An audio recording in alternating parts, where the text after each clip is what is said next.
Hey guys, tonight we ease spoon first into the misunderstood world of medieval food, the meals, the myths, and the mushy mysteries of what people actually ate back then.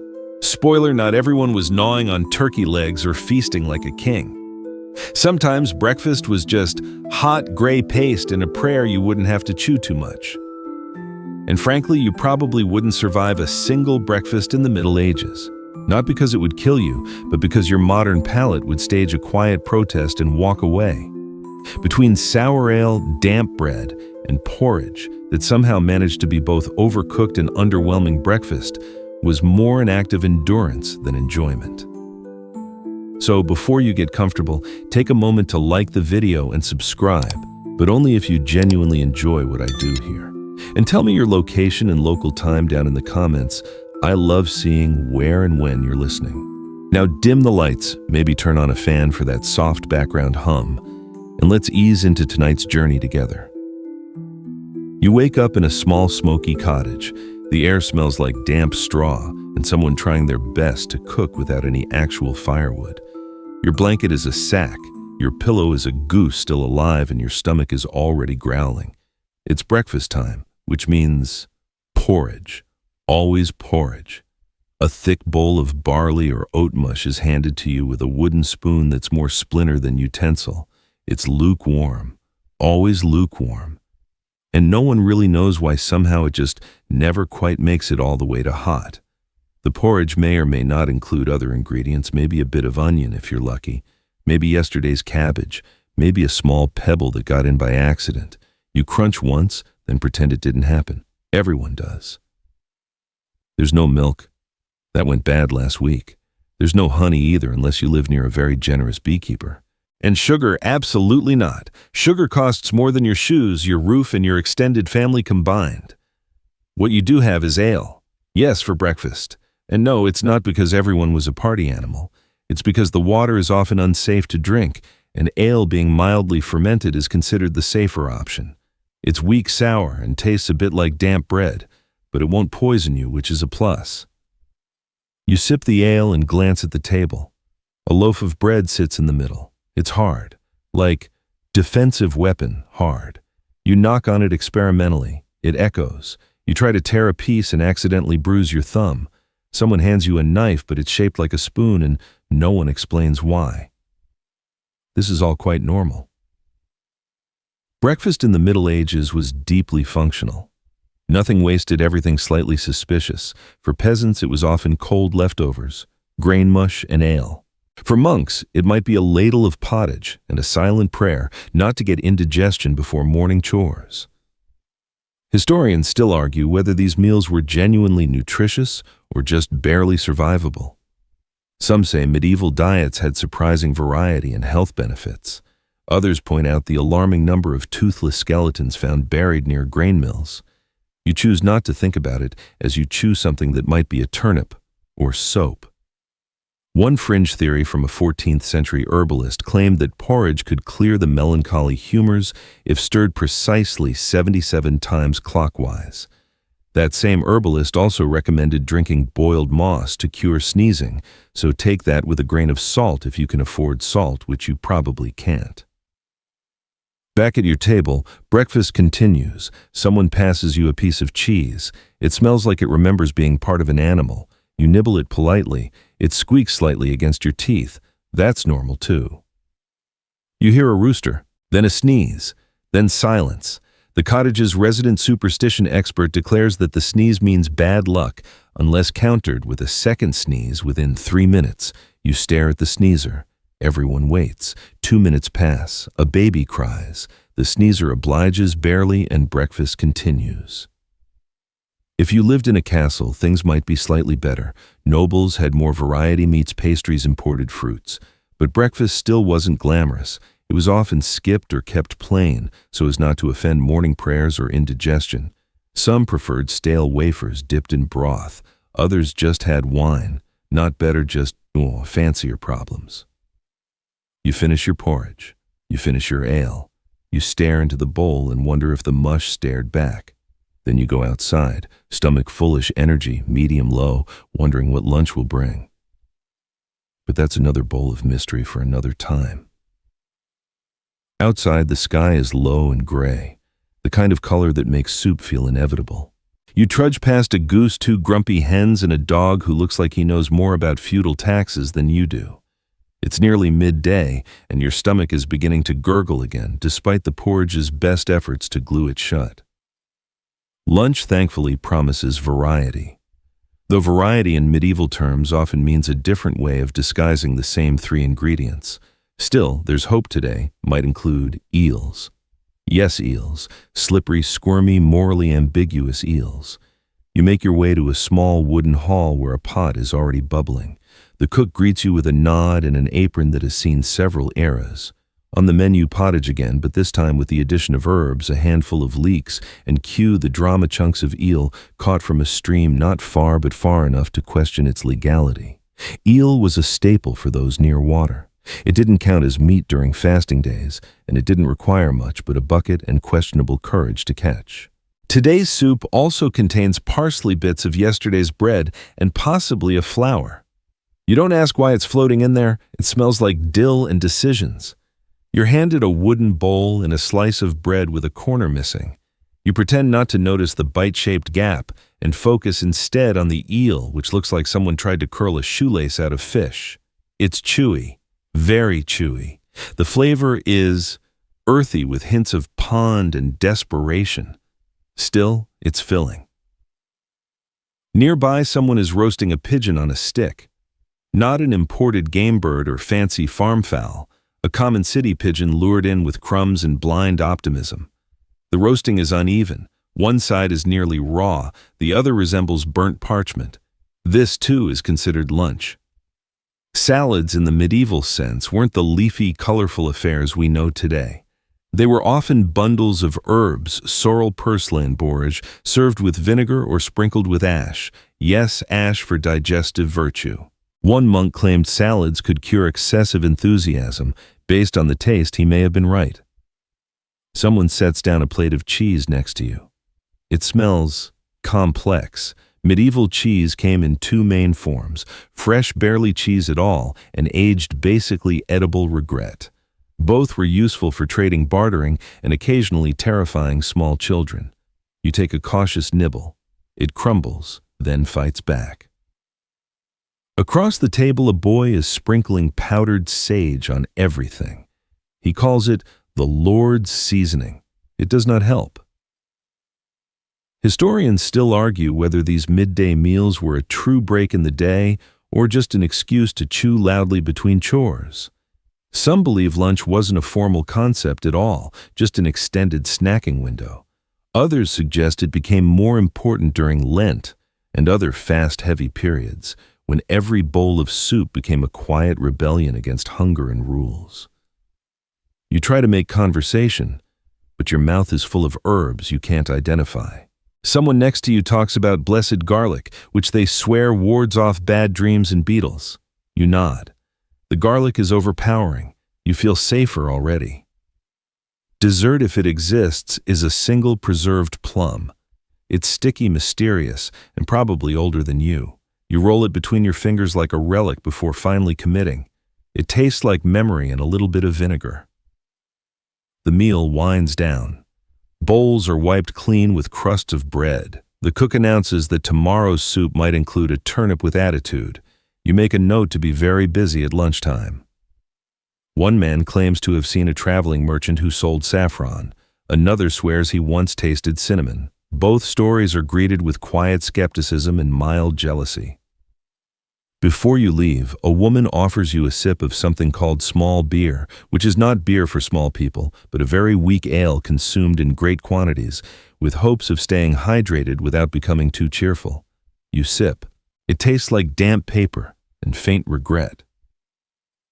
Still, there's something comforting in the simplicity. Nothing is too hot or too cold. Everything tastes vaguely of wood ash or fish, and no one expects you to compliment the chef just to keep chewing and not fall asleep in your bowl. You scrape the last of the eel pottage and thank the cook. She gives you a sprig of mint for digestion, which you use instead to freshen the air around your face. The goose from earlier stares at you. You stare back. Lunch is over. You wander back outside, stomach moderately full. Taste buds mildly confused and tongue still trying to identify that surprise texture in the soup. The afternoon sun is trying its best, pale and watery like overcooked leeks, and the air smells faintly of hay sweat and optimism. It's quiet. Too quiet except for the occasional thwack of someone chopping firewood or the slow clop of a cart pulled by the saddest-looking donkey you've ever seen. You take this time to reflect on an important medieval culinary truth. Eating well wasn't just a matter of taste. It was a question of class, luck, and seasonal root vegetables. If you were a peasant, food was function. If you were a noble, food was theater. And if you were a monk, food was a negotiation between piety and appetite. This section of the day, the strange gray area between lunch and dinner, is where those differences become even more obvious. You're walking past a manor now, its walls smugly holding in aromas that suggest actual meat and pastry crusts. Inside, a feast is being prepared even though the sun is barely past its peak. A boar is being roasted on a spit. A boy is spinning it by hand slowly with the expression of someone questioning every life choice. A line of pies waits on a sideboard, some fish, some fruit, one that might contain both. Welcome to the world of feast food. Medieval banquets were about much more than hunger. They were a form of political theater, social climbing, and occasionally passive-aggressive gift-giving. Dishes were arranged in ranks, literally. There was a first remove, a second remove, and sometimes even a subtlety, which was a dish designed not to be eaten, but admired. Think marzipan castles, roast peacocks with their feathers reattached, and porridge sculpted into a knight's helmet. Yes, really. But those grand displays weren't for everyone. Outside the manor walls, your average person was still trying to make dinner out of a bruised turnip, a questionable egg, and whatever was left of yesterday's oat paste. That same turnip might be the only vegetable you see for days, depending on the season. Root vegetables stored well, but they also sprouted mysterious shoots and smells after about a month in a dirt cellar. Meat rare. Unless you count salted pork so tough it could double as armor. Chickens were more useful for eggs than stews, and cows were kept for milk if you were lucky, which left pigs as the star protein, and even then, you used every single part. Blood pudding, pig's ear, jellied trotters. One noble declared the tail his favorite for its wiggliness. You choose not to question that. Historians still argue whether peasants were as chronically underfed as once believed. Some evidence suggests they had access to more calories than modern assumptions allow through bread, ale, cheese, and the occasional stolen apple. Others note the severe vitamin deficiencies and widespread dental problems. You're inclined to believe both, especially after chewing through a crust that might technically count as a bludgeoning weapon.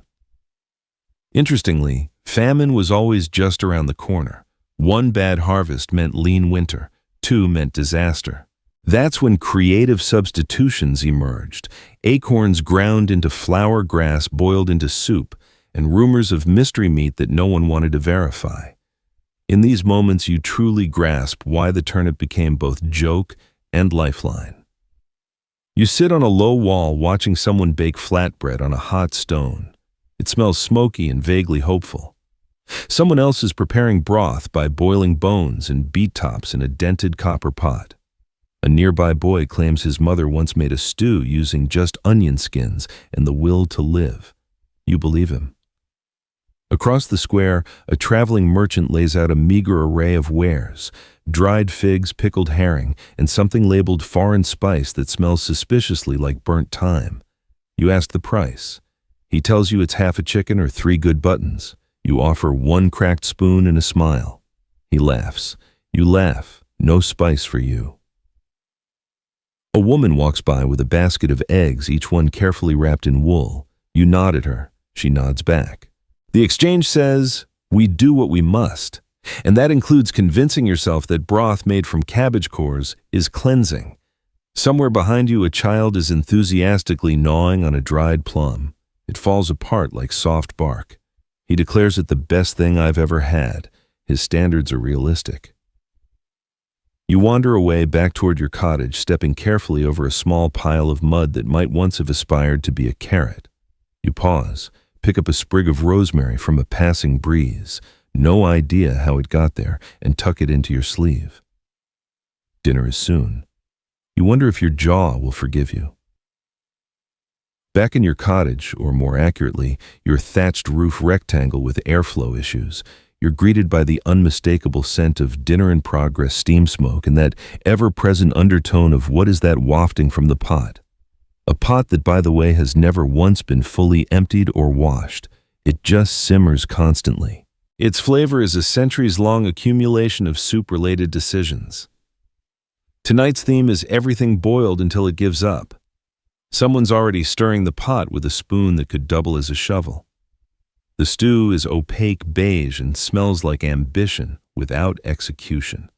You can see cabbage, a suspiciously shiny onion, and the corner of a parsnip trying to escape. You sit down on a wobbly stool and wait. There's no formal dinner bell, just the sound of spoons clinking against wooden bowls and the soft, defeated sigh of someone realizing the bread is harder than it was at breakfast. But then, miracle of miracles, someone opens a pouch of spices. Actual spices. Now don't get carried away.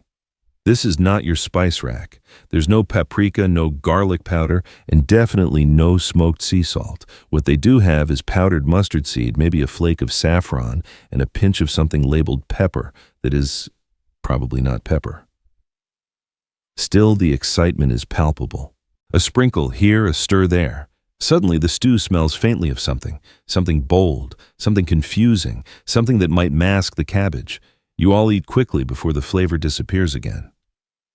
Medieval cooks loved spices not just for taste but for status. Cloves, nutmeg, cinnamon, ginger, these were luxury items imported across seas and deserts, guarded by traders and priced like precious metals. A single pouch of saffron might be worth more than your neighbor's house, or your neighbor. Wealthy households showed off with spice cabinets or spice towers, which were exactly what they sound like. Places to store tiny amounts of powdered mystery in unnecessarily dramatic containers.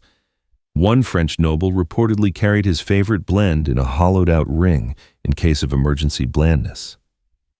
But for most people, spices were rare visitors, appearing only during festivals, weddings, or when a merchant accidentally spilled some near your stew. In daily life, flavor came from herbs, smoke vinegar, and hope. Now let's talk utensils. You're probably using a spoon, maybe wood, maybe horn, possibly borrowed. Forks exist, but only in certain regions, and mostly to stab things dramatically. In much of Europe, people believed forks were either untrustworthy or vaguely sinful. Why stab food when God gave you fingers? It was a fair question, unless the food was soup, in which case fingers were notably unhelpful. Knives, on the other hand, were essential. You carried your own, always. It was both tool and eating device. If you showed up to dinner without a knife, someone would either hand you one or slowly slide their bowl away from yours. Plates were optional. Trenchers, thick slabs of stale bread, often served as edible dishware. They absorbed juices, held chunks of food, and were eventually eaten, fed to animals, or thrown at jesters, depending on your social standing. One chronicler wrote that the smell of dinner in a poor house lingers until supper, which sounds poetic, until you realize it meant the house smelled like soup forever. Historians still argue whether medieval people genuinely disliked seasoning or simply couldn't afford it. Some point to cookbooks full of elaborate spicy dishes. Others argue those recipes only reflect elite tastes and don't speak for the daily meals of average villagers who were more concerned with not starving than achieving flavor harmony. You spoon up a chunk of something gray but warm. It's edible, probably a root vegetable, or very determined bread. Across the room, a woman dabs her stew with vinegar. Not because she's fancy, but because it hides the taste of yesterday. Vinegar was the unsung hero of medieval cooking, a preservative disinfectant and emergency flavor enhancer. It worked on meat, fish, and even moods.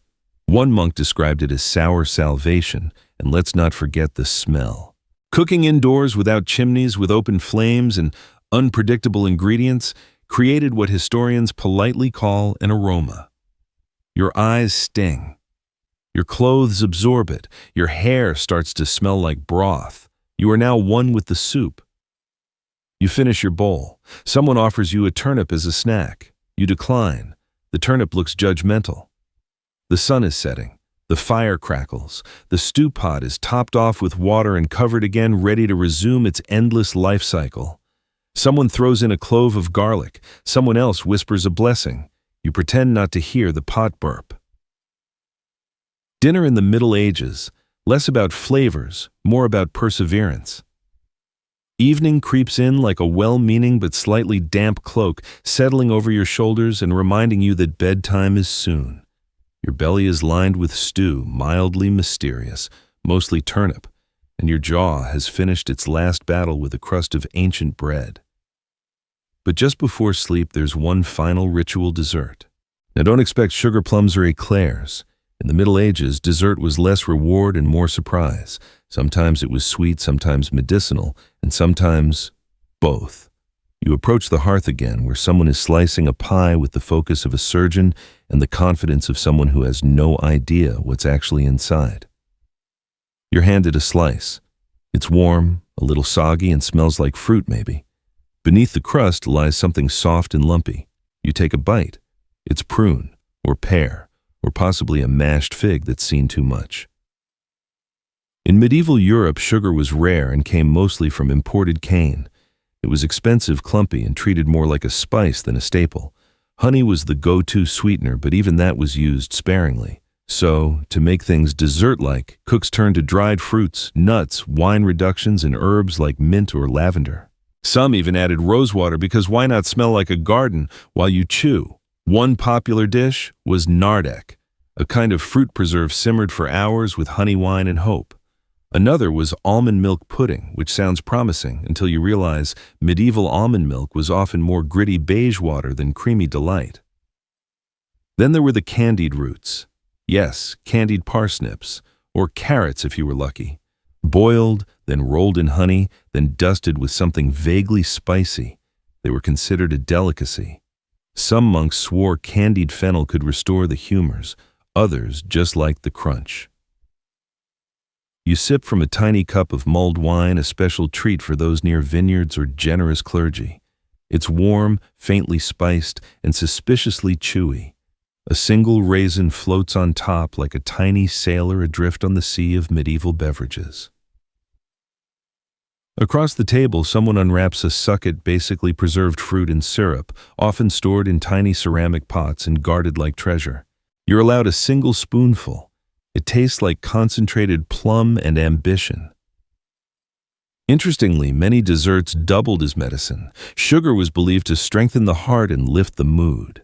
Sweet syrups were prescribed for melancholy. Licorice root was chewed for sore throats, indigestion, or because it gave the illusion of flavor in a world of beige.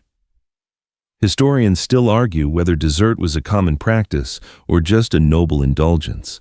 Most peasant homes didn't end meals with sweets unless you count the occasional baked apple or more likely a final crust of bread soaked in broth. But church festivals, market days, and weddings could surprise everyone with candied nuts gingerbread or the medieval equivalent of fruitcake dense boozy and heavy enough to double as a doorstop. One traveling cook once tried to make a sugar sculpture of a unicorn. The horns melted in the sun and terrified a nearby horse. The recipe was never repeated. As dessert winds down the table, clears with the soft clatter of spoons and a single groan from someone who overestimated their fondness for nutmeg. A boy licks his sticky fingers and declares it the best day of his life. No one corrects him. You wander outside. The moon is up and the air smells like wet herbs and cooling stew. Somewhere a lute plays the same 4 notes over and over. The village dog sighs. A sleepy chicken mutters. You feel warm, foolish, and mildly confused by whatever that last pie was. But more than anything, you feel grateful. For flavor, for firelight, and for the fact that no one served you boiled hedgehog, though that was technically on the menu in some places. In the end, medieval food wasn't awful. It was strange, seasonal, creative, and determined. Much like the people who ate it, it made do. It got weird. It persevered. And now, you sleep. The fire crackles softly behind you now, its glow painting lazy amber shapes on the timbered walls. The smells of supper still hang in the air. Faint herb smoke and something sweet that's already become a memory. You ease onto a straw-filled mat, not exactly soft, but familiar. Your limbs are heavy in the nicest way, like you've just wandered through a centuries-old kitchen and tasted history one spoonful at a time. You let your fingers rest near the edge of the blanket, the scratchy wool warm from the fire's fading reach. Outside, an owl calls once. Then silence. The sky beyond the window glimmers with dull stars, each one blinking behind wisps of wood smoke and mist. Somewhere a dog settles. A pan clinks gently as it's moved more from habit than need. Everything's slowing now. Even the stew pot eternally bubbling seems to take a break. You feel the last crumbs of turnip pie slip into legend. Let the sounds fade. Let the pictures blur. Let the porridge pots and spiced wine slip into the deep cellar of your thoughts, stored away like dried apples wrapped in cloth. You are full. You are safe. You are somewhere between a dream and a dinner, and everything is just quiet.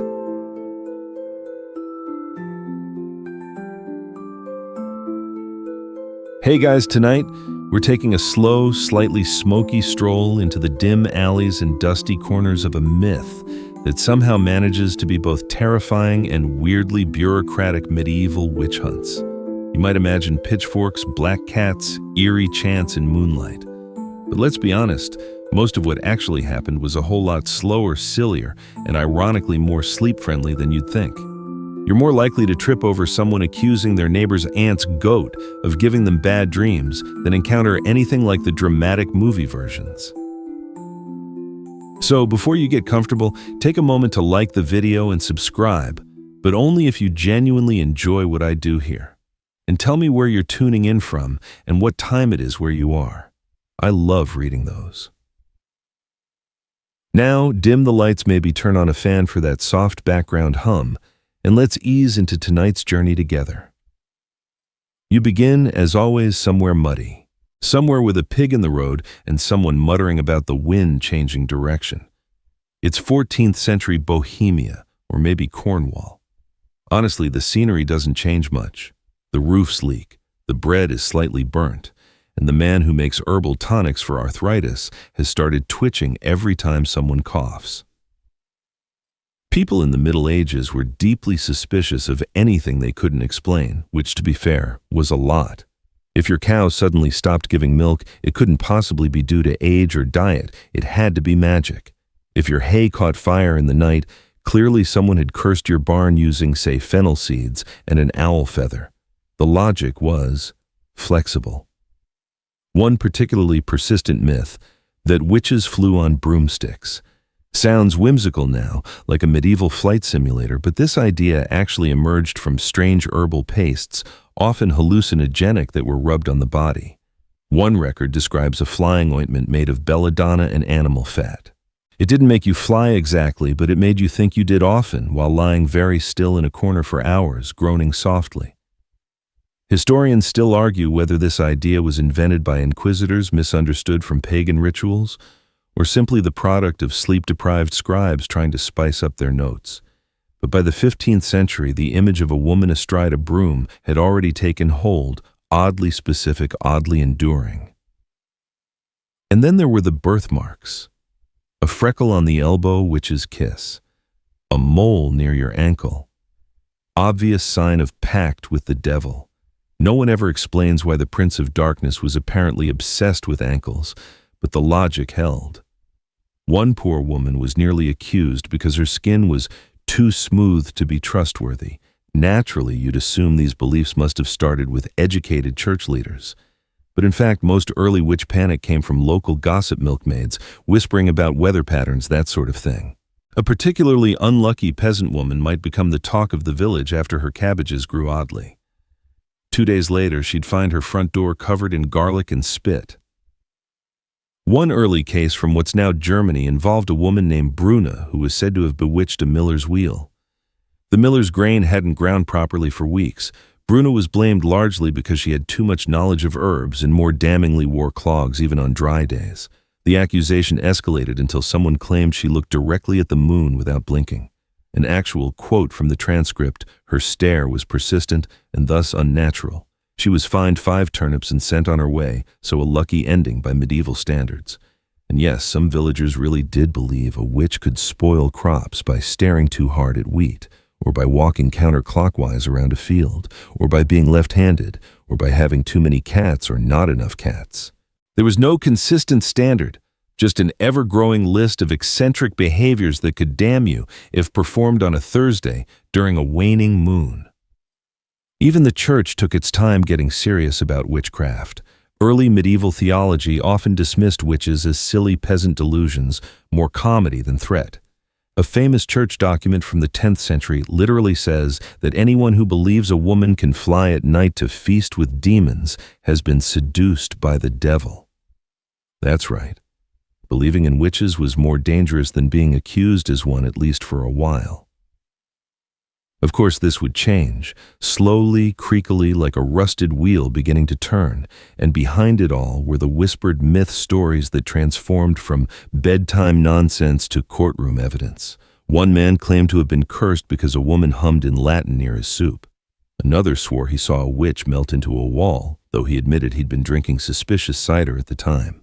It's hard not to laugh softly at the absurdity of it all, but it's also a little tragic, isn't it?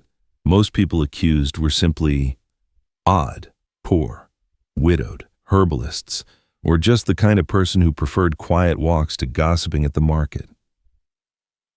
And through it all, the broomsticks remained, tucked in corners, stained from use, somehow made sinister by stories, even if no one could quite agree on why witches would choose cleaning tools for transport.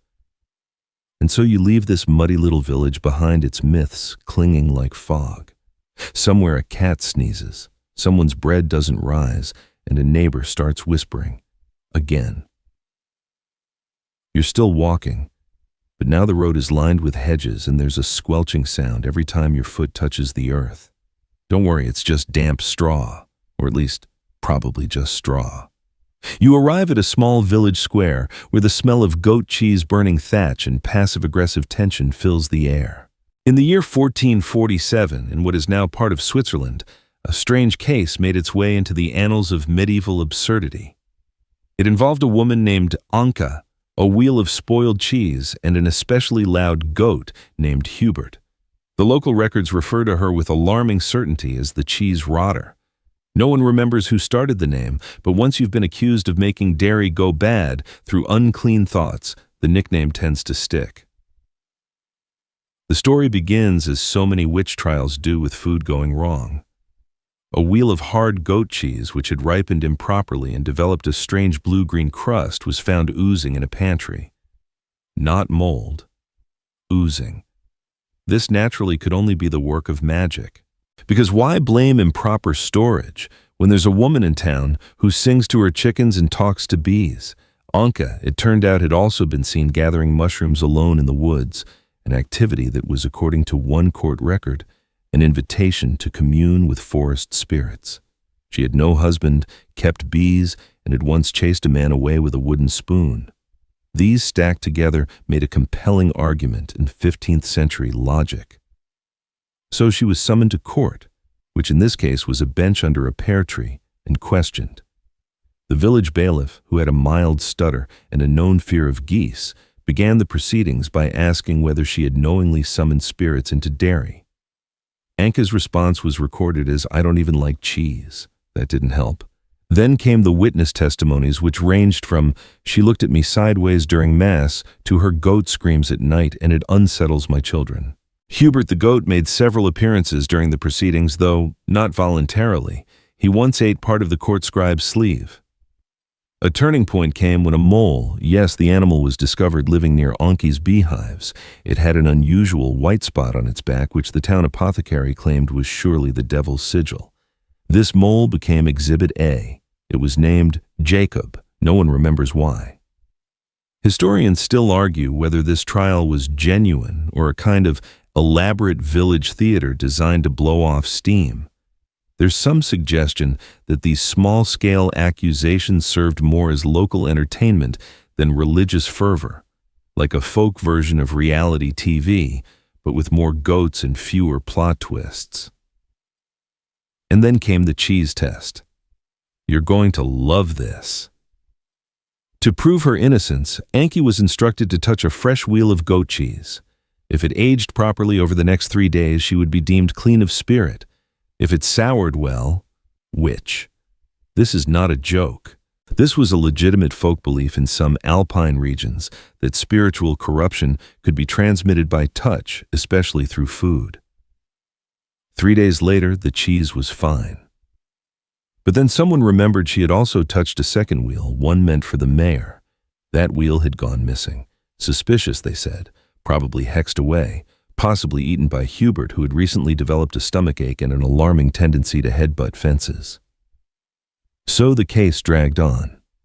Forms were scribbled, accusations refined. One neighbor submitted a complaint that Anka's bread had too many seeds, and that this was an attempt to trick the stomach into sin. That line was underlined twice. Eventually, after 2 weeks of this nonsense, the verdict was reached. Anka was unclear in spirit, but not fully damned. Her punishment: to spend 1 month without speaking to animals and to refrain from cheese-making until the next harvest moon.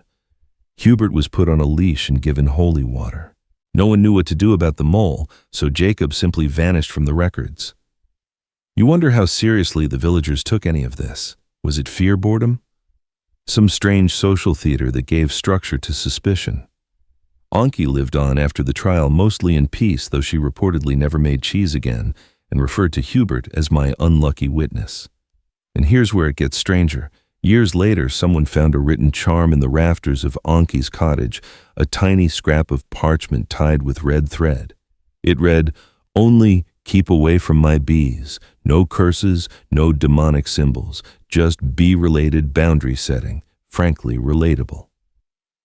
So you leave Anki's village, stepping gently around goat droppings and discarded court documents, and follow the road once more. The cheese has ripened, the mole has vanished, and the goat has moved on to yelling at clouds. The road ahead is damp again, cobblestones this time, slick with yesterday's rain and the faint smell of onions. You're entering a slightly larger town, where people wear shoes more often, and accusations of witchcraft come with slightly more flair and significantly more paperwork. By now you've heard the stories, the strange women, the twitchy goats, the enchanted cheese. But nothing compares to the sheer backward logic of the most famous method for detecting witches, the ordeal by water. It begins with a simple premise, one that is so absurd it practically demands you sit down for it. If someone floated, they were a witch. If they sank, they were innocent.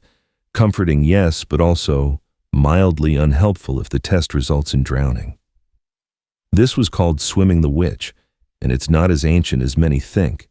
It picked up steam in the late Middle Ages, especially in areas where legal systems were beginning to embrace both superstition and formality in equal measure. Think of it as a very damp Venn diagram where folklore and bureaucracy overlapped. So let's say you're accused. Someone's barley has wilted. Their cat meowed weirdly. You happen to wear blue twice in a row. Suddenly, you're hauled to the edge of a chilly river, bound at the wrists and ankles, and gently lowered in. If you float clearly aided by dark forces, you're a witch. If you sink, congratulations, you're innocent. Hopefully someone is quick enough to pull you out before you confirm your virtue by becoming an honorary pond feature. Historians still argue whether the ordeal was ever intended to be lethal, or if it was more theatrical, a kind of folk trial meant to satisfy public anxiety rather than secure a legal conviction. Some courts reportedly treated the results as merely suggestive, while others made them binding. The logic, if you can call it that, was tied to the idea that water as a pure element would reject the unholy. Witches, having renounced baptism, would be repelled by water, thus they'd float like an unfortunate cork. But ordinary sinners, down they go. One of the more documented cases involved a woman named Marta from the Rhineland who was tied and lowered into a mill pond while a local priest shouted prayers and a baker wept for reasons never fully explained in the court record. Marta floated briefly, likely due to the thick wool underclothes she'd insisted on keeping, perhaps out of modesty, perhaps out of spite. Her buoyancy was deemed suspicious, but not definitive, and so she was retried later with rocks in her pockets. That test went less well. You can't help but picture it a priest with one foot in the mud, squinting into the river, holding a scroll in one hand and a soggy hat in the other, muttering something about the weight of sin. Meanwhile, the villagers are trying to remember if this is the same pond they threw turnips in during the fertility festival. Other methods weren't much better. Pricking was a favorite. Suspects were poked with long pins to see if they had a witch's mark that didn't bleed or hurt. In some towns, professional witch prickers were hired. Their qualifications generally none.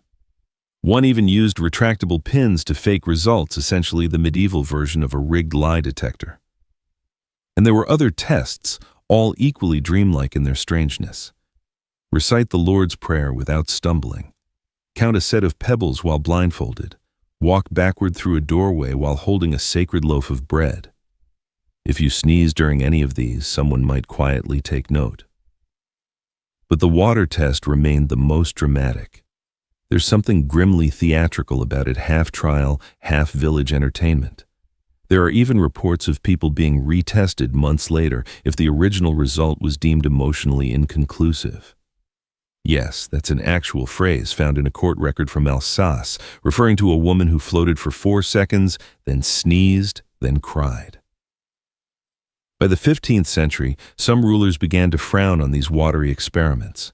King James VI of Scotland, who famously wrote a book about witches, eventually started cracking down on the more chaotic elements of local trials, not out of sympathy, but because too many people were being drowned without his royal paperwork being filed first. Bureaucracy, as always, comes in to spoil everyone's fun. There's even a tale, half true, half rumor, of a judge in Prague who refused to allow water trials in his district after accidentally falling into a moat and floating for an embarrassing length of time. His enemies whispered, of course, but no one dared say it aloud. Floating judges were a touchy subject. You walk past another pond, its surface still and greenish. A frog watches you with suspicion. In the distance, someone practices a hymn off-key. The water ripples, and you wonder if it remembers. By now, your path has narrowed into a crooked trail that loops between crooked fences. Chickens dart across your feet like feathery thoughts. You can hear voices not shouting, just murmuring the unmistakable rhythm of petty complaints being transformed into ominous whispers. Welcome to another village, another story, another witch. This one begins as all great non-events do, with a goat gone missing. Somewhere in northern Italy, mid-15th century, a woman named Benedetta was well known for 2 things: her goose-feather pillows and her refusal to lose an argument. She wasn't particularly magical, but she was irritating, especially to her neighbor Luca, whose prized goat vanished just after their weekly fence dispute. Luca, convinced that Benedetta had cursed his livestock, did what any well-respected citizen with absolutely no evidence and plenty of free time would do. He told the baker's cousin, who told the miller's niece, who told the town priest. By sunset, a formal accusation was scribbled poorly on the back of a hymn book. A feather was attached because someone thought it added a symbolic flair. The accusation itself was less about spellcasting and more about bad vibes. She had apparently been seen plucking goose feathers too aggressively. One man said her laugh was of suspicious pitch. Another claimed she fed her chickens bread on Sundays, which was considered disrespectful for reasons that have never been clarified. Historians still argue whether this case was an example of targeted misogyny, neighborly spite, or simply a collective attempt to pass time before the spring festival. Whatever the cause, Benedetta found herself on trial before a town council made up entirely of elderly men who had never agreed on anything, except that she made them uncomfortable. But here's where it gets tangled. Benedetta had recently rejected a marriage proposal from the priest's cousin. The cousin, named Ottavio, was reportedly very fond of goats himself, though not in any criminal way, just a deeply earnest appreciation. He'd even written poetry about them, which unfortunately had been read aloud at Mass by accident. This public embarrassment might have added some emotional coloring to the charges. The town, never one to resist a dramatic spiral, soon had an entire case file against her. She was accused of making a goat disappear using invisible thread, sleeping with her windows open, a known invitation to demons, owning 2 identical pillows. Clearly a trick to confuse angels, whistling during eclipses. Once cooking a stew with no known meat inside, and the pièce de résistance, a child claimed she had spoken backwards while stirring soup. When asked to replicate what he heard, he solemnly uttered "soup stir I," while which, grammatically incorrect but undeniably chilling, was enough to prompt a full investigation. The trial lasted 3 days. The town scribe, who had terrible handwriting and a fondness for elderflower wine, recorded most of it sideways. A chicken escaped during testimony. The baker's dog sneezed loudly at a critical moment, which several attendees took as a sign. A wandering friar happened to pass through, and after hearing the evidence, suggested the town simply apologize to the goat. No one listened. The friar left in a huff, muttering about peasants and poultry. In a last-minute twist, the goat returned muddy, slightly thinner, and trailing a bit of blue ribbon. No one ever figured out where it had been. Ottavio immediately accused Benedetta of conjuring it back using mirror tricks, although he also admitted he didn't really understand how mirrors worked. Eventually, the case fizzled out.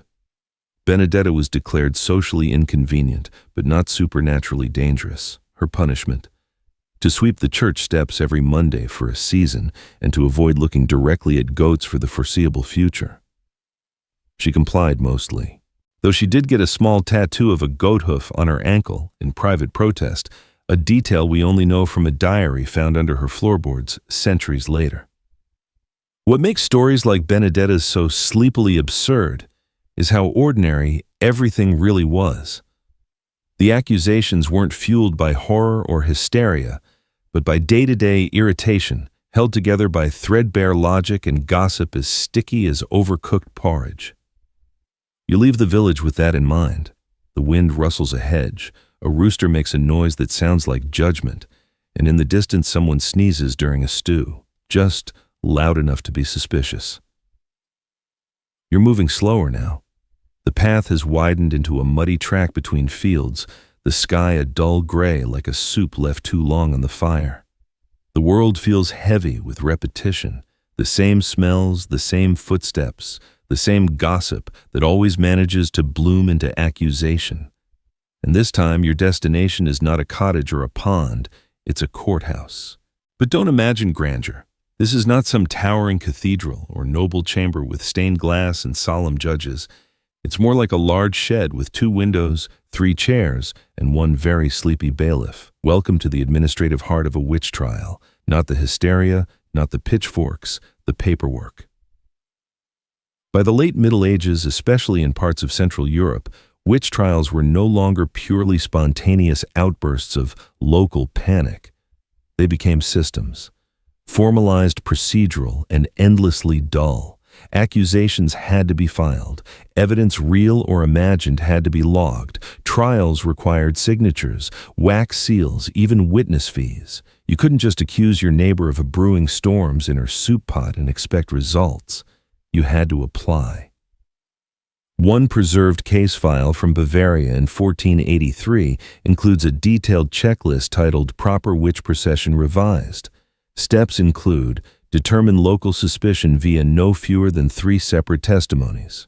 Confirm that the accused cannot explain a birthmark. Offer them a chance to confess before breakfast, ideally over porridge. Procure rope and a calm chicken, purpose unclear. Submit all notes to the scribe, who must transcribe them without embellishment, unless embellishment is particularly tasteful. You think that's a joke, but the margin of one document literally says, "Add details for flair if trial is dull." Historians still argue whether this kind of bureaucratic inflation was designed to add legitimacy or simply to slow the flood of accusations. In either case, the results were often anticlimactic. Take the case of Magda, a widow accused of cursing the mayor's cabbages.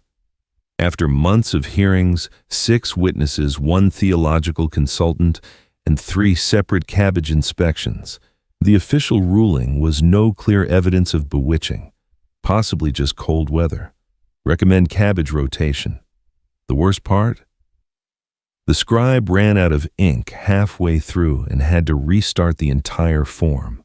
Another infamous case in Bruges involved a man accused of transforming into a goose at night to spy on his neighbors. The complaint was based on footprints, strange honking sounds, and the man's general tendency to look avian. The trial took 7 weeks. A judge from Ghent was brought in. A goose was examined. The man was eventually acquitted on the grounds that no one could explain how he'd have returned to human form without feathers in his bed. And yet these trials were rarely about magic. They were about control order and a strange sort of sleepy paranoia. Every burned witch, every questioned mole, every smudged signature on a page, it all painted a portrait of a society that feared disorder more than evil. Even executions, when they happened, were handled with numbing routine. One execution ledger from the town of Dole includes a section labeled Miscellaneous Burnings Autumn. Under it, 3 names, 2 dates, and the note, all in good weather, which if nothing else suggests someone cared about scheduling. And sometimes things just fizzled. One official in Saxony fell asleep during 3 separate trials. Another postponed a sentencing because he misplaced his hat. In one documented case, a judgment was delayed because the town bell ringer had a sore throat and couldn't toll the spooky hour. You can picture it, can't you? A group of bored scribes leaning over a table debating whether goose tracks count as evidence. A judge who keeps checking the sun hoping the trial ends before supper. A bailiff with a goose feather stuck to his boot. This is the dark reality of witch hunts, not fire and terror, but tedium. 100 small indignities wrapped in dusty scrolls. A world where lives could be upended because someone misplaced a ladle or laughed at the wrong joke. Where fear moved not in storms, but in sighs. And yet, somehow you're still walking. Past the courthouse, past the stack of unsigned warrants, past the last goat chewing idly on someone's affidavit. You're almost done now. The road softens beneath your feet as the world quiets down. The wind has stilled. The fields, once buzzing with murmurs and mutterings, have gone hushed. You can almost hear the ink drying in the record books, the last page of a parchment curling slightly at the edge. Let the heaviness settle now. Not the heaviness of horror, but the weight of stories too often misremembered. Behind each myth was a mundane moment, a spilt jar, a funny look, a misplaced goat. The flames may have flickered, but the truly frightening thing was how ordinary the steps to get there could be. So take one last breath of this dusty medieval air. The chimneys no longer smoke. The scrolls are sealed. The courtrooms, if you can call them that, are quiet. Someone has finally found the judge's hat, and the goat has gone to sleep. Let your thoughts float now like a poorly tethered scribe's notes on the wind. Let them drift past the broomsticks and the babbling fountains, past the suspicious cheeses and whispering chickens. Let them fade into the background hum of a fan or the distant rustle of blankets. Because here at last there is nothing left to accuse, nothing left to prove, just the soft scratch of quills long stilled, and the slow, quiet breath of a world that even in all its absurdity has finally gone to sleep.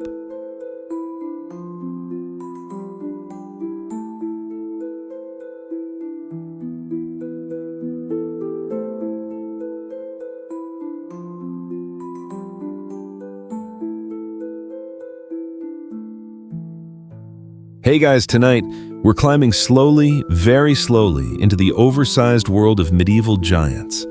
Not the fun kind from fairy tales who say fee fi fo fum, but the deeply confused kind people swore lived just beyond the next muddy hill, possibly snacking on sheep and occasionally knocking over barns by accident. Because in the Middle Ages, giants weren't just bedtime stories. They were explanations for everything. Hills, Probably made by a giant nap, massive rocks no one could lift, dropped by a careless colossus during a morning stroll, weird cave near your village, obviously a giant's outhouse. Honestly, you probably wouldn't survive 5 minutes in a world where everything remotely large came with a footnote about mythical giants and divine punishment for human pride. So before you get comfortable, take a moment to like the video and subscribe, but only if you genuinely enjoy what I do here. And tell me your location and local time in the comments. I love seeing where and when you're listening. Now dim the lights. Maybe turn on a fan for that soft background hum, and let's ease into tonight's journey together.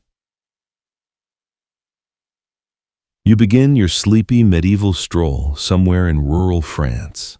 It's a foggy morning, the kind where every hill looks just a little too suspicious, and every standing stone feels like it might stand up and stretch. Your boots squish against the damp grass. In the distance, someone's chimney exhales smoke like a dragon having a mild coughing fit. You're heading toward a large mound, nothing dramatic, just a lumpy hill with odd rocks poking from the top like forgotten teeth. The locals won't go near it. They whisper stories about how it was formed. A giant was buried there, or maybe two. Or maybe it's where giants used to wrestle for fun, flattening the landscape one bored elbow at a time. And yes, medieval villagers genuinely believe giants once roamed the land. Sometimes dozens of them. Sometimes just one with a name like Brogman the Hillbreaker or Saint Graw the Forgetful. The mythologies were inconsistent, but the hills were very real, and someone had to explain them. Historians still argue whether these stories were sincere beliefs or just cozy ways to explain a landscape without using geology. But judging by the number of medieval maps that included the note, "Here be giants," or little sketches of long legs poking out of hillsides, the belief was widespread, if gently absurd. You stop near a boulder. It's large, mossy, and shaped a bit like a loaf of bread someone sat on.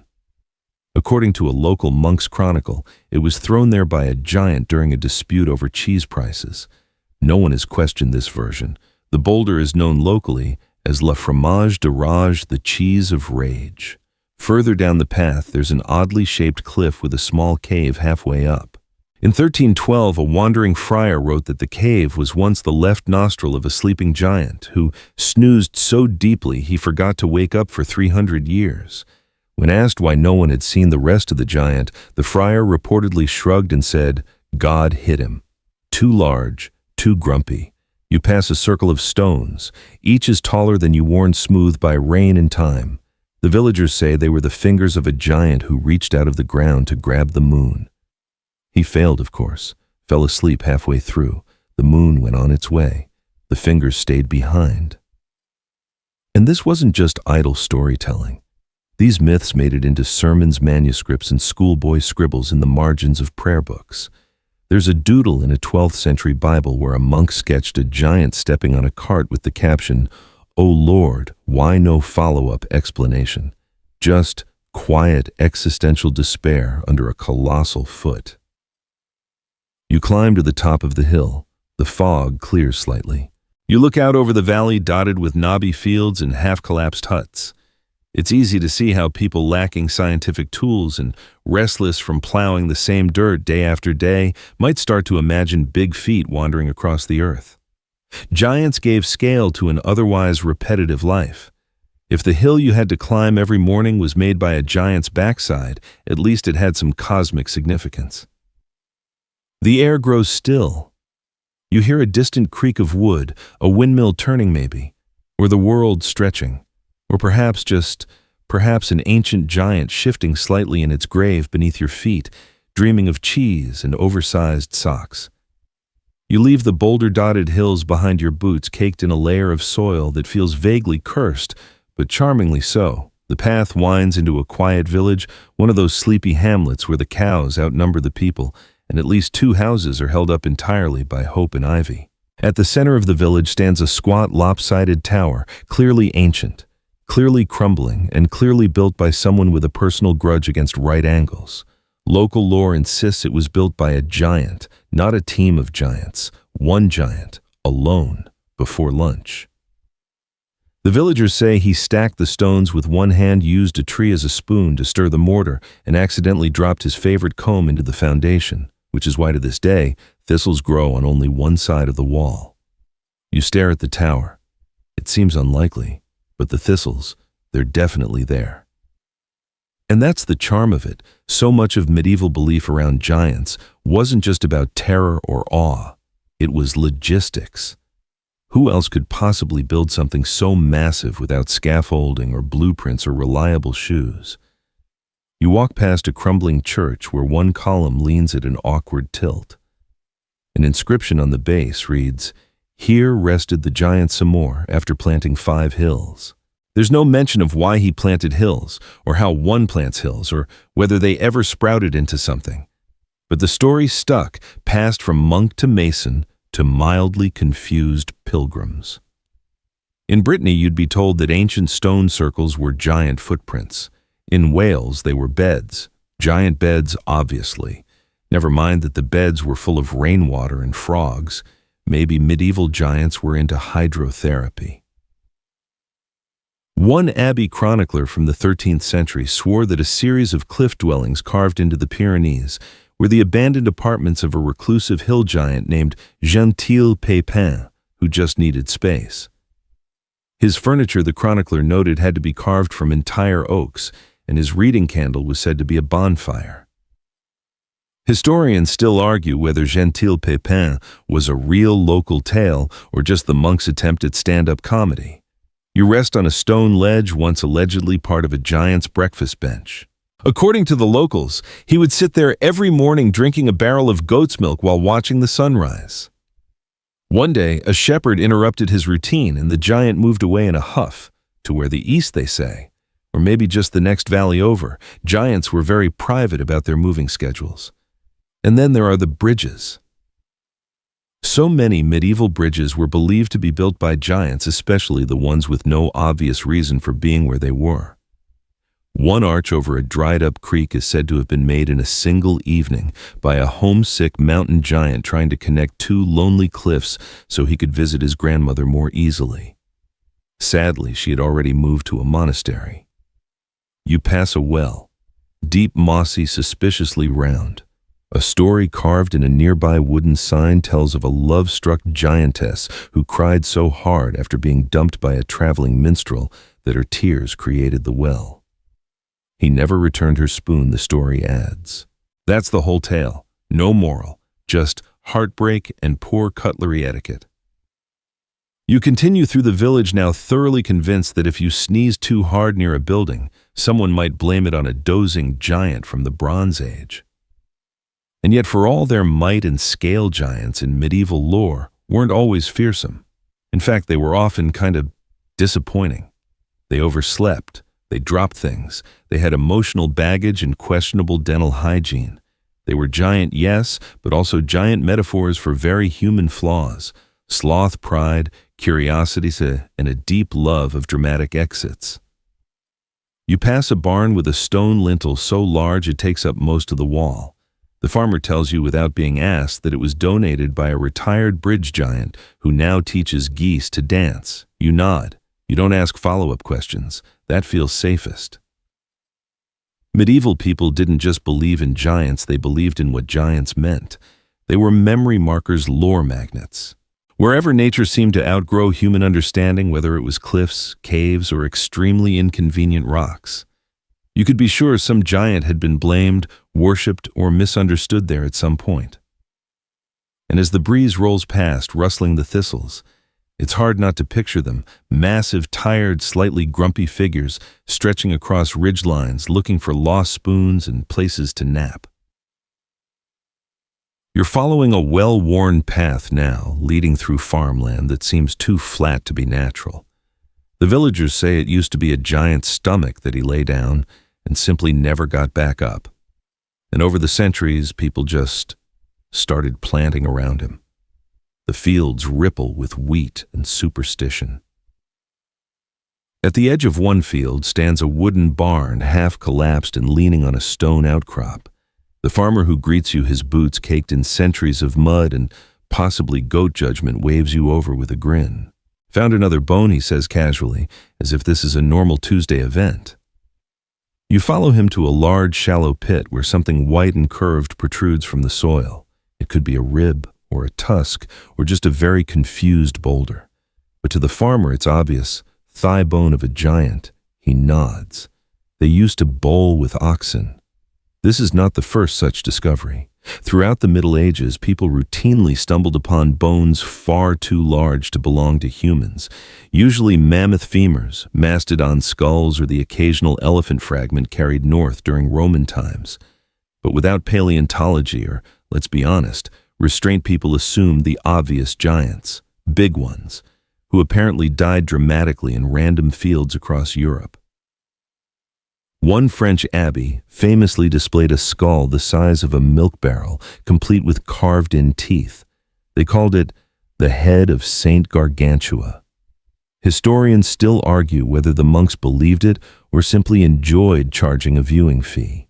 Either way, it remained a sacred attraction until someone accidentally dropped it down a well. You wander into a nearby chapel, one of those small stone ones, where even the benches seem to pray for more padding. In the back is a dusty reliquary proudly containing the kneecap of Saint Ismar the Gigantic. It's really just a chunk of petrified tree bark, but no one mentions this.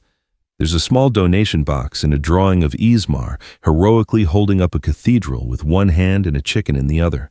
Symbolism unclear. Sometimes people even held funerals for these mysterious bones, complete with candlelight processions, Latin chanting, and the general sense that something very large had once done something very important. The fact that no one could explain why the bones were always partially buried and nowhere near castles or caves never seemed to bother anyone. And of course, it wasn't just monks and farmers. Cows, too, found bones. In one strange case in Saxony, a cow unearthed a massive jawbone while digging with its hoof. The jawbone was promptly claimed to be from the last giant of the lowlands, and who had apparently died of boredom. A local legend soon emerged that the cow had inherited the giant's spirit and should not be milked on Tuesdays. No one questioned it. Tuesdays were slow anyway. Giants also got their share of blame. Bad harvest. A sleeping giant shifted underground and upset the soil. Random cave-in. A forgotten giant tried to sit down. Unexplained animal disappearances. A hungry hill giant with poor impulse control. Giants, it seemed, were the go-to explanation for anything inconvenient, oversized, or slightly moist. Some even believed giants weren't fully dead. They were simply waiting, in mountains, in caves, under lakes, occasionally in old bell towers. If you listened closely, some said you could hear them sighing in their sleep, particularly if the wind came from the east and you were slightly drunk. You stop at a carved, standing stone, tall and thin and covered in mossy inscriptions. The carving depicts a long-legged figure holding a shovel the size of a tree. The caption in worn Latin reads, "He dug the rivers. Then he napped." There's no date, just that sentence. Honest, direct, mildly passive-aggressive. And not everyone agreed on the size of giants. Some chroniclers claimed they were only 8 or 9 feet tall, just big enough to reach high shelves and inspire fear in poorly armored knights. Others swore they were 50 feet or taller. One Swedish monk insisted that a giant once used a village's bell tower as a toothpick. Scholars dispute this, mostly due to physics. But whatever the size, the belief was steady bones meant giants. There was no room for nuance, just a sort of cozy certainty that the world had once hosted oversized people who left behind their knees and ankles in your backyard. You lean against a tree watching the clouds drift by in shapes that could almost be thumbs or toes. Somewhere nearby, a rooster crows with suspicious timing. The farmer calls out again. He's found a giant's ear. It's a rock, shaped vaguely like an ear, sort of. You smile and nod. Of course he did. You leave the Boulder Bone village behind, walking now through a narrow valley where the wind seems to whisper strange things, mostly about shoe sizes. At the far end of the valley, you arrive in a town best described as weathered. The signs are crooked, the doors are too small for anyone over 6 feet tall, and there's a statue in the square that looks like a boot with a face. Someone's placed a wilted daisy inside it. The town is famous locally anyway for its tales of the moral giants. These weren't just large people. These were giants with messages, lessons, allegories the size of windmills. In the middle of the square stands a stone slab carved with a warning, "Do not walk in the path of the giant lest ye forget thy chores." Apparently, one tale told of a lazy farmer who followed a sleepy giant into the hills, hoping to escape his duties. He returned 3 weeks later with a beard full of moss and no trousers. No one asked what happened to the trousers, but from then on, skipping work was referred to as taking a giant walk. Medieval clergy were especially fond of using giants as living metaphors. Pride. That was the sin of the tall ones who believed their height meant wisdom. Gluttony giants were said to eat entire herds just for breakfast, often followed by naps so long they disrupted seasons. One sermon from a 14th century friar described a giantess who would not share her porridge. She was struck down by a flying monk. The friar later admitted that the monk might have been metaphorical. Scholars still argue whether this story was about greed, poor digestion, or some very niche monastic performance art. You pass a crumbling schoolhouse where a wooden plaque reads, "Giant shoes, giant mistakes." The teacher, a sleepy-looking woman with spectacles the size of teacup saucers, explains that the phrase refers to taking on responsibilities too large for your soul. Also, apparently, to literal shoes.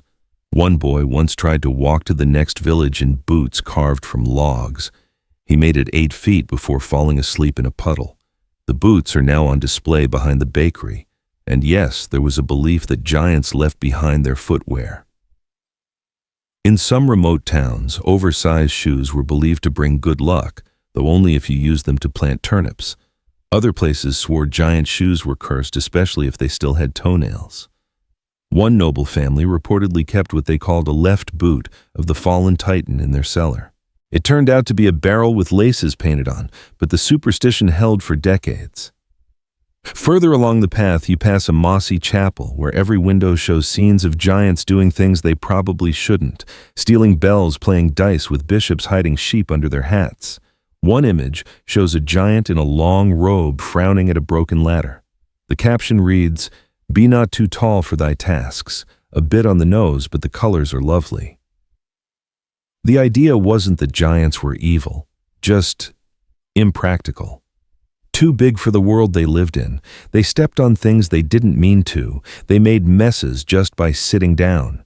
They were clumsy symbols for how overwhelming life could feel, and how even strength had its limits. You stop at a well. On the rim, someone's carved a poem. A toe too tall, a hand too wide. He drank the sea, and yet he cried, for thirst remains when pride is deep, and giants too must learn to sleep. It's not exactly subtle, but it has a kind of sleepy wisdom to it. You wander into a nearby barn, where an old man insists he has giant stories passed down from grandmothers and confused chickens. He tells you about a lonely giant who built a bridge of feathers to cross a valley of sighs. It fell apart naturally, so the giant sat and wept, and his tears became a lake. When asked how chickens fit into that, the man replies, "Oh, they remember." You nod. That feels like the right answer. In a world that often felt chaotic, plagues, weather wars, taxes, giants gave structure. They explained why bad things happened, why big things broke, and why you probably shouldn't try to lift a boulder bigger than your cart. The sun begins to dip behind the distant hills, and your own shadow stretches long across the cobblestones. For a moment you imagine it as a giant's footprint, not menacing, just large, maybe a little confused, maybe ready for bed. You're walking now along the edge of an old forest. The trees are tall and whispery, the sort that look like they've seen too much and would rather not talk about it. Somewhere in the underbrush, a bird coughs politely. You nod in return. Here, the stories of giants start to feel less like memories and more like fading footprints. Not literal ones, though there is a stone path that villagers say used to be part of a giant's walking route. But time has worn the myth thin. You pass a crumbling signpost that reads simply, "Here lived one." No name, just the suggestion of presence. In the later Middle Ages, giants began to quietly vanish from serious records, not because anyone disproved them exactly, but because scholars got busier with things like theology, translating Aristotle, and measuring church ceilings. Still, people clung to the stories for comfort or habit, and even the church had a complicated relationship with giants. On one hand, they were clearly not part of God's ideal height chart. On the other hand, several biblical giants were considered historical Goliath, Og, the Nephilim. So naturally, medieval writers combined them with local lore and ended up with what can only be described as theologian fan fiction. There's a monastery ruin ahead, its arches full of ivy and pigeons with aggressive body language. One remaining inscription reads, "We believed they were the first to fall." Whether this means angels, giants, or a particularly large scaffolding mishap is unclear. But it echoes the general vibe of the time. Giants were once seen and now they are gone. Sort of. In some places, they evolved into different kinds of myths. Forest spirits, mountain guardians, grumpy echoes in wells. In other places, they were rebranded entirely. One Welsh folktale describes a very large but extremely polite man who lived in a lake and passed out boiled cabbage recipes to passing shepherds. Is he a giant? Probably. Is he a vibe? Definitely. You sit on a fallen log near a shallow pool. The water is still, and the reflection wobbles just enough to suggest something moving in the trees behind you. A trick of light, or maybe a distant yawn from a creature that once had names carved into cliff faces.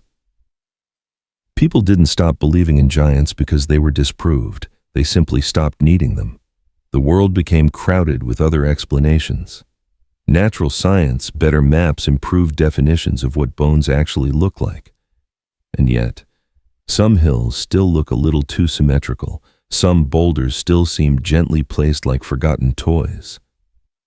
Historians still argue whether medieval people really believed in literal giants or simply used them as a language for big things, both physical and emotional.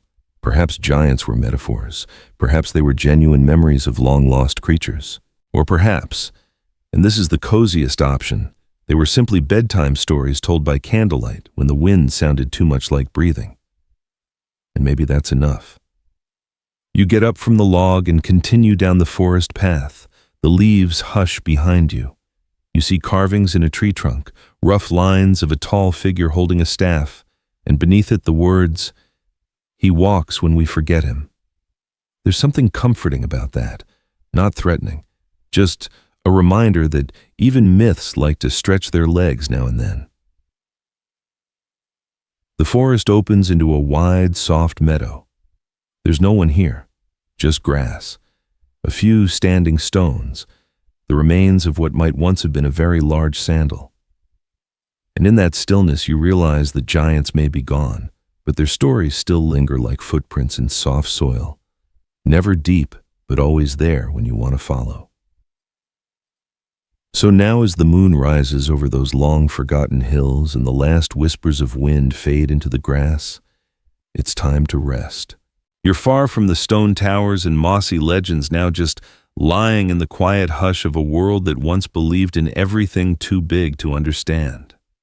Giants, once so loud and lumbering, are silent companions now. They don't stomp or roar. They simply settle beside your thoughts, stretching out like old quilts in the corners of your mind.